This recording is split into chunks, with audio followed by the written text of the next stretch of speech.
Well, it's Talk Birdie to me. We love a bonus podcast. And here's another one. Massive thanks to our mates at the Golf Clearance Outlet who beat everyone's prices, and Ping, who, like they've done for Nick O'Hearn, they'll help you play your best. And the Watch My Numbers app. Play smarter and use your data. Now, a bonus episode of Talk Birdie to me. Here's Nick O'Hearn and Mark Allen. So I am wrapped about this bonus pod that we're doing this week because it gets our family involved, and that is the Talk Birdie to me family feedback bonus pod. Dan, this is your brainchild, and I love it. Well, we're getting so much feedback at the moment, which we love. You can email it, you can put it on socials, you can leave a voicemail message for us. How do you do the voice message again? You go to the website, talkbirdietomeme.com.au.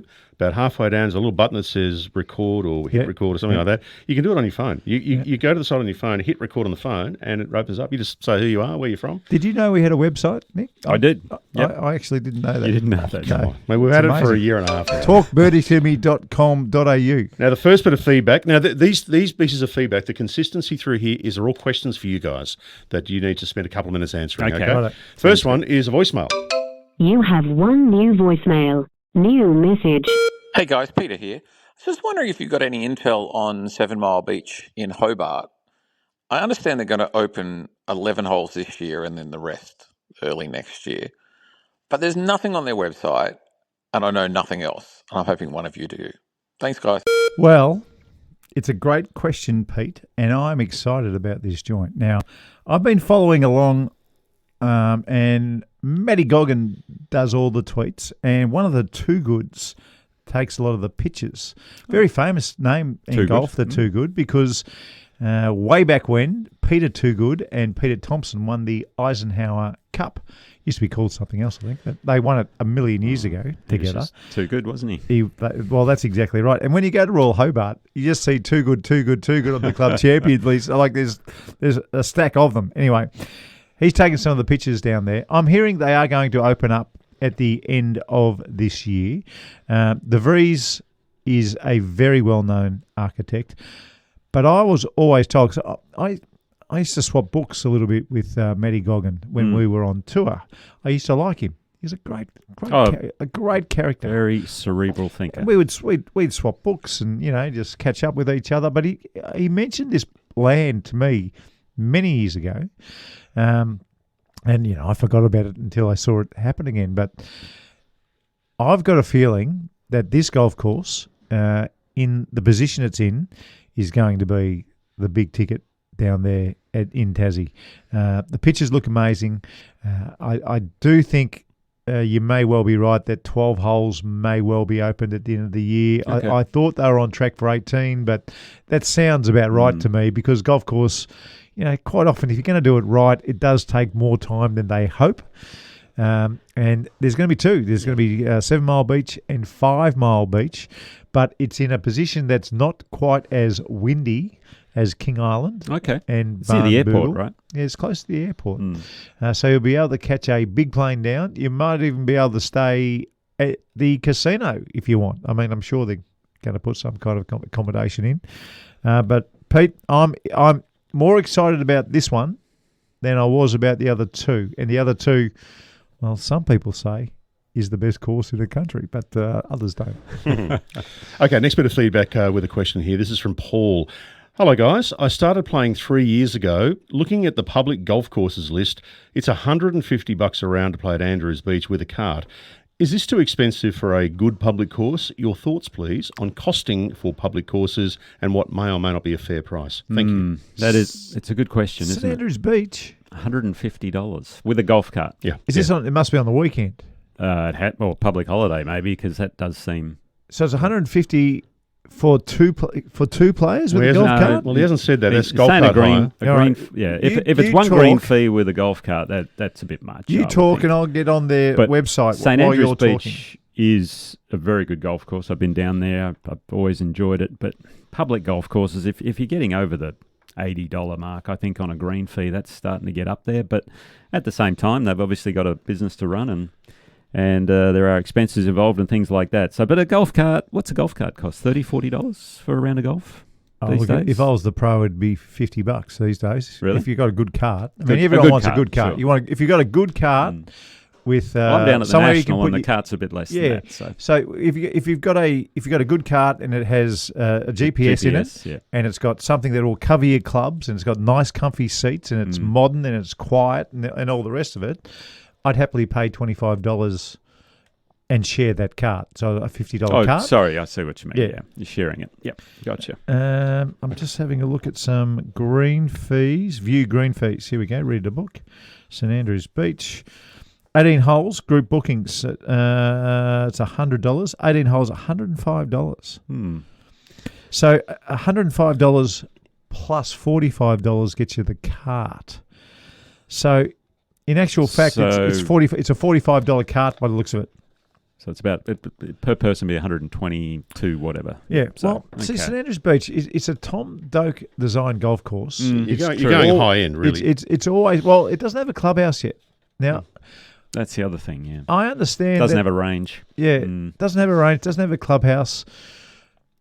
It's probably a bit exy, but it is. In saying that, it's a great I course. love the joint. Yeah, I absolutely love it, and I wholeheartedly recommend if you haven't played it to get down there and put on the list to play because it is a beauty. So to answer Paul's question, you guys think 150 might be just a tad on the steep side. A little bit. Yeah. What do you reckon for just a good course? You should be looking at paying a good public course. Good public course. A really something great. $100, and that includes a cart. Yeah. And if you're playing with a mate.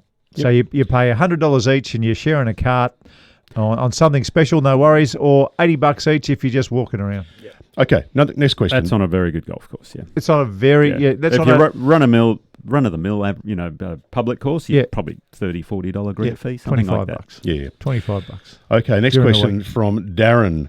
Nick and Mark, is this worthy of discussion? I think it is. How would a listen carefully to this. This is a scenario he's put here. Okay. How would a medium handicap player off, say, around 15, go playing against Scottie Scheffler around Augusta if the amateur started every hole on the greens but with the most difficult putts on every green? I reckon Scheffler still wins. What do you guys think? No, I reckon the amateur wins. Well, he can three-putt. Yeah. He can three-putt every green. If they're in tournament conditions... And you put him in the toughest spot.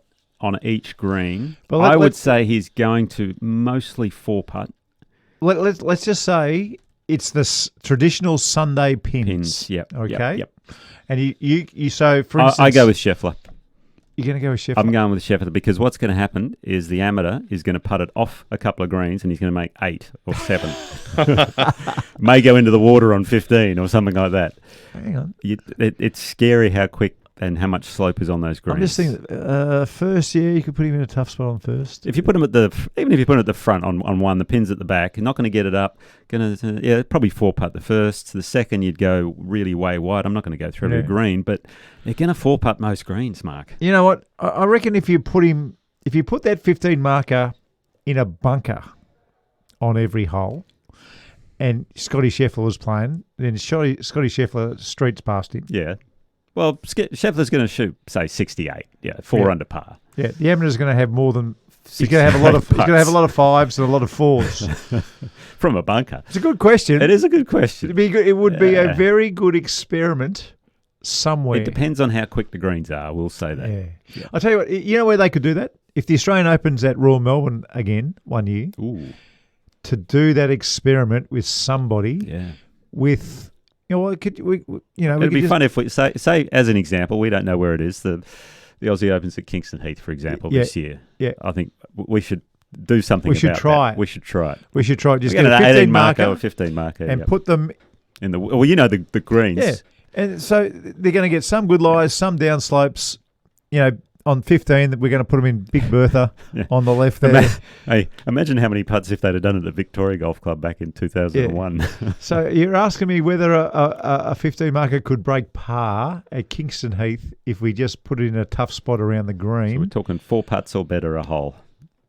At when they're running 13? When they're running... I don't think they'd shoot 72. Yeah, there you go. Answers your question. Yep. Okay. There you go. Right. Now, I know this is a bonus feedback pod, but we do have one pretty reasonable whack, which we'll read out after the turn. All right.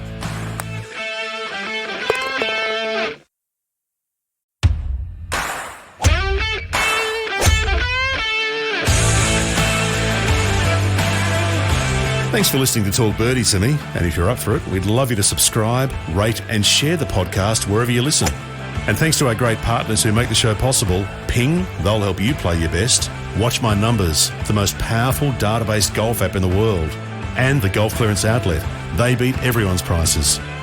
Now, back to Nick O'Hearn and Mark Allen. Okay, back to our bonus pod. This is dealing with feedback only, except for the moment, which is, well, it is feedback, but it's a bit of a whack at the same time. It's a whack feedback. Yeah, it's a whack feedback. This is from Please Matt. tell me they're who is whacking Bambi over there. They are whacking Bambi. Oh, so good. This is from Matt. Bring it on. It's a little bit of a long one, but I'm going to read the whole thing. 'Cause Yeah, I think it's worthwhile. G'day, Nick. I thoroughly enjoy your books, and I am in awe of your playing ability and your record. However, Oh, I thought there'd be a but however means business. please stay in your lane when it comes to course reviews. Oh, Your review of PK last week by saying it was in great condition, but some greens need smoothing out, is like suggesting Harley Reid's a good footy player because he wears nice boots, but he should handball more. If that's the only feedback you can provide for a world-class facility such as PK, I think you should avoid travelling to Barnbougle and Lost Farm at all costs, as the greens at both of those courses are extremely fun to play on, and often the golfer can choose to aim their putts well away from the hole in order to get the ball close. I've played both PK courses. I love how wide the fairways are if I want to play safe off the tee, or how I could take on a hazard to try and get a better angle for my next shot onto the green. To me, and many others who look further into courses than just how green the grass is, the greens are fabulous, and to flatten them out would be a travesty. I look forward to your next review. All the best, Matt from Barwon Heads. Holy nice. Holy. get in there, Matt. He's not from Golf Digest top 100 list or anything, is he? I don't know, but he has absolutely lined you up. Yeah, that's good on him too. Well, thanks, Matt, for that feedback, constructive criticism. In my defence, I think at the time, I said I'd just come off the golf course and said it was in great condition, and I love the facility. So and we didn't have much time. I didn't have, but if we want to go into the whole aspect of course design, I'm absolutely happy to say how wide it is off the tee. As you mentioned, you've got to create the angles. The bunkering is world class. The clubhouse is amazing. Range facilities, the whole thing. It's unbelievable. However, the first hole on the north, I've hit a wedge shot or a 9-iron up to the back edge of that green. It didn't come off the front, did it? It came off the front 50 metres. Thank you very much. On the So you third started with hole, a bad taste in your mouth on the a first. little bit. Yeah, it didn't happen the other day, but it has happened before. The bank at the back of the first green, it needs to be flattened out, in my opinion. Yeah. The third hole, the par 5, the back of that, it's very, very steep back there. Yeah. If you go long, you've got absolutely no chance. It just needs to be softened a little, and that's all I was referring to. So, Matt, I really appreciate you listening to the podcast and giving me your opinions. However, I'm going to just defend myself a little bit here. And my lane is, it is narrow at times, but I will go down the course review lane every now and then. Let me play devil's advocate just for a second. I know you played the Pro V1X, and that's the ball that spins more than the Pro V1. Maybe you should be changing ball. Maybe.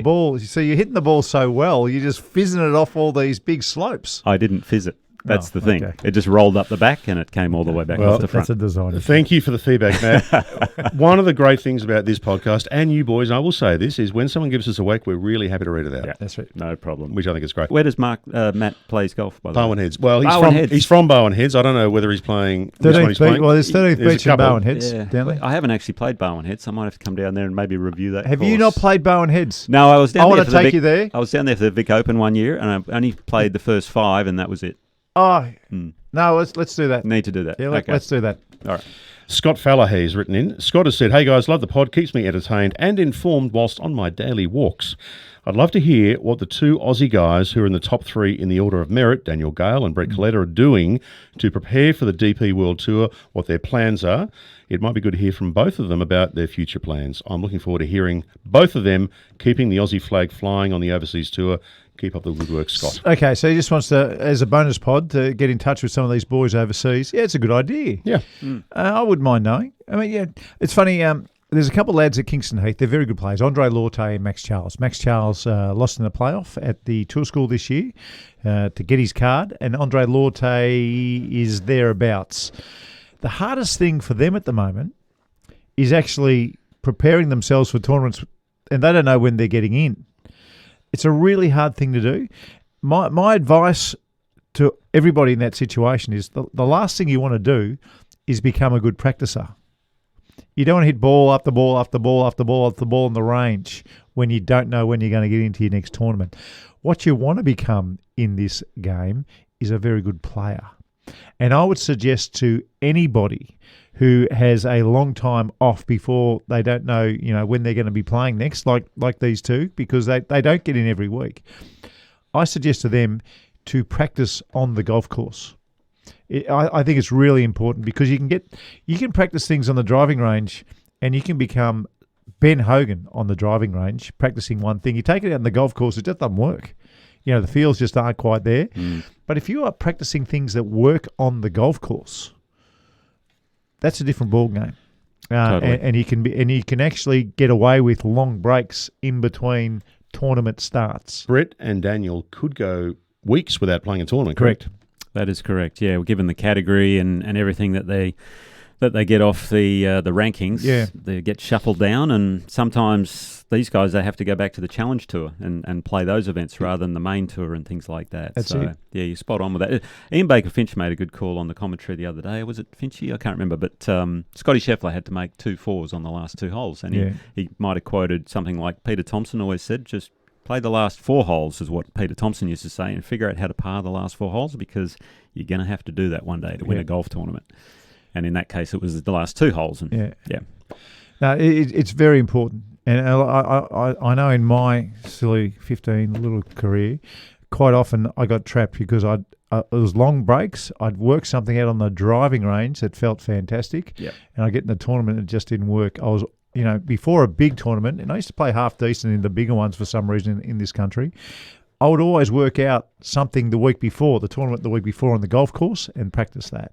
So whatever works on the course. Don't practice things that work on the driving range. Practice things that work on the course. I know that sounds ridiculously simple, but it's a trap for young players. It is, yep. Okay, so focusing on feedback in this bonus pod today, this one from Steve Loader, who we spoke to a couple of weeks ago, last week I think. Steve's from Rich Rivers Golf Club. He's the director up there, one of the directors up there. Hey boys, I was following my club's team around in a pennant final last weekend at Kahuna Golf Club, and I thought you could speak at some point about the tightest driving holes in Australia that you know. I know that you did short holes not too long ago. The boys played at Kahuna Golf Club, home of Stuart Appleby, and also home to some outstanding players. It's not hard to see why they were so good when you see the shot making required to play this golf course.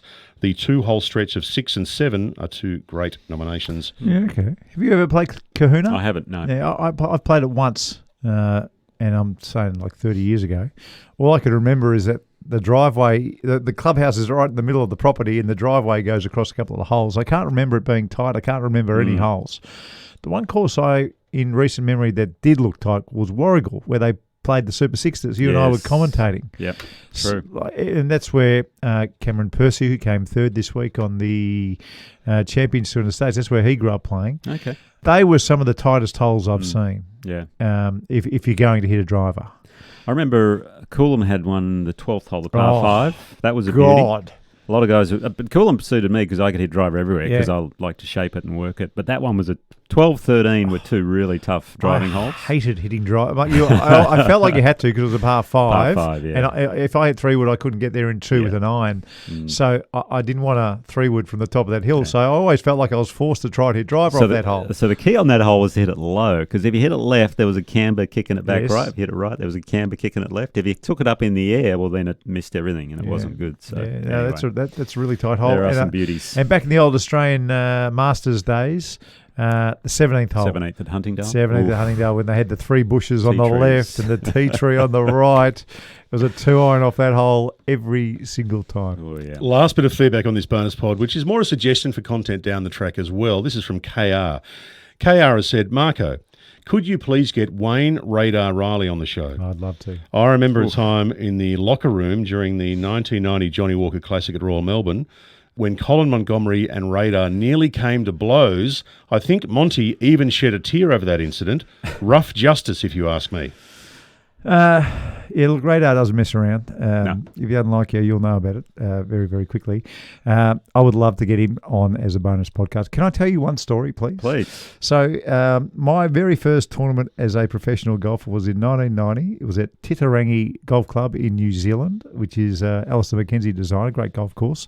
On the 72nd hole, I actually holed a wedge and finished 8th in the tournament. And honestly, I thought I was going to finish in the top 10 the rest of my life and hang out with movie stars.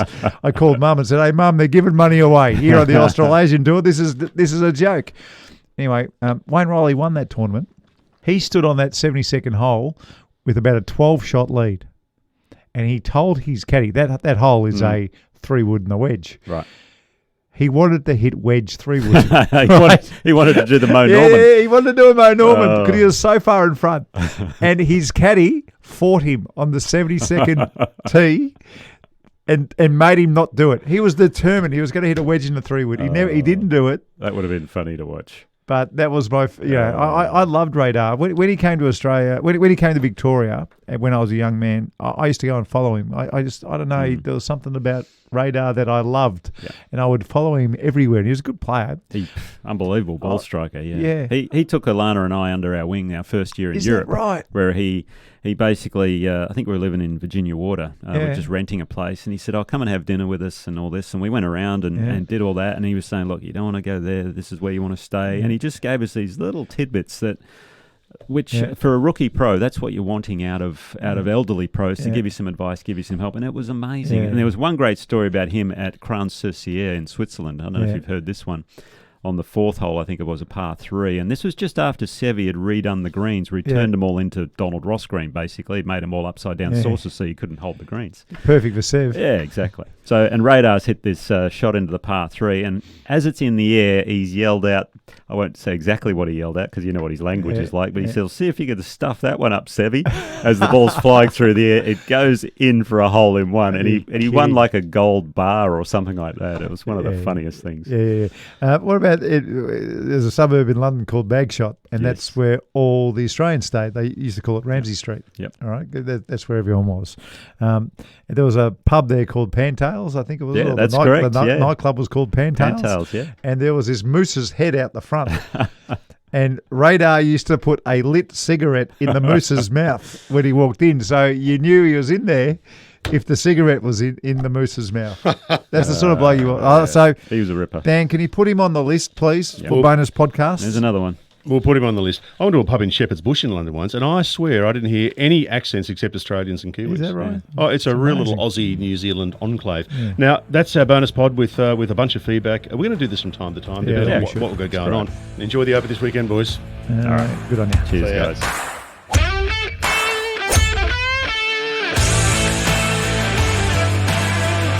And thanks for listening to Talk Birdie, Simi. We appreciate you listening and getting involved. And a huge thanks to our fantastic partners. Without them, the show just wouldn't be the same. Watch My Numbers. Download the app and turn your bogeys into birdies by analysing and improving your game like never before.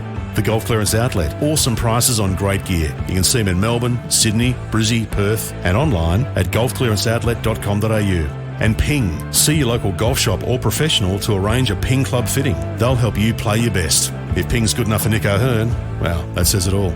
And we'd love you to get involved with the show. You can leave a voicemail with any comments or questions at talkbirdie2me.com.au or send an email or comment on the socials. And if you can share the pod with a friend, well, we'd love that. Talk Birdie to Me's executive producer is Dan Bradley at Kaizen Media. Sound design, Daryl Misson at loudzebra.com.